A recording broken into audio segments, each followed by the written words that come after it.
కర్ణాటక రాష్ట్రంలోని మైసూరు పట్టణానికి కేవలం 34 కిలోమీటర్ల దూరంలో గల సోమనాథపురంలోనున్న అద్భుతమైన హిందూ దేవాలయం ఇది.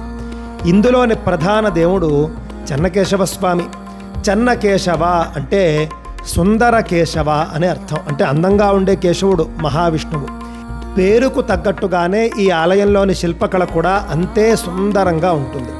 హోయసళ రాజైనటువంటి 3వ నరసింహవర్మకు సేనాధిపతిగా ఉన్నటువంటి సోమనాథ దండనాయకుడు చక్రవర్తి అనుమతితోనూ చక్రవర్తి యొక్క ఆర్థిక సహాయంతోనూ ఈ ఆలయాన్ని నిర్మించాడు. సామాన్య శకం 1258లో ఈ ఆలయ నిర్మాణం పూర్తయింది.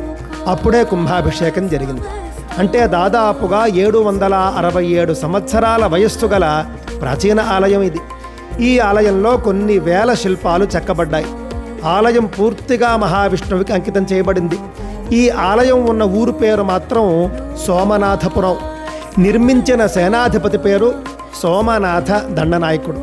ఇవన్నీ పరిశీలిస్తే శివుడి పేరుతోనున్నటువంటి పట్టణంలో నెలవై ఉన్నటువంటి విష్ణువు ఆలయంగా మనకు ఇది కనిపిస్తుంది.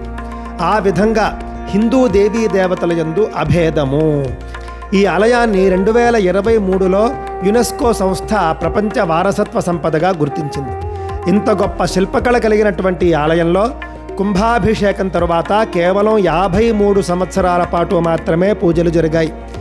సామాన్య శకం 1311లో అప్పటి ఢిల్లీ సుల్తాన్ అల్లావుద్దీన్ ఖిల్జీ సేనాధిపతి అయినటువంటి మాలిక్ కాఫూర్ ఈ ఆలయంపై దాడి చేసి ఆలయంలోని విగ్రహాలన్నింటినీ కూడా పూజకు పనికి రాకుండా ధ్వంసం చేశాడు. అంటే విగ్రహాలు ఉంటాయి కానీ ఏదో ఒక చోట పగలగొట్టబడి ఉంటాయి. మళ్ళీ 1326లో మహమ్మద్ బిన్ తుగ్లక్ ఈ ఆలయంపై దాడి చేసి మరింత విధ్వంసం సృష్టించాడు. ఆ తర్వాత 200 ఏళ్ల పాటు ఈ ఆలయం ఏ విధమైనటువంటి వైభవానికి నోచుకోలేదు. ఆ 200 ఏళ్ల తరువాత విజయనగర రాజులు ఈ ఆలయాన్ని పునర్నిర్మించారు. మరొక 400 ఏళ్ల తరువాత మైసూరు సంస్థానాధీశులైనటువంటి ఒడయార్ రాజులు ఈ ఆలయానికి మళ్ళీ పూర్వ వైభవాన్ని కల్పించారు. అన్ని మతాలు ఒకటే అనుకునేటటువంటి హిందువులు ఈ ఆలయాన్ని ఒక్కసారైనా దర్శిస్తే ఎడారి మతాల ఛాందసత్వం అంటే ఏమిటో అర్థమవుతుంది.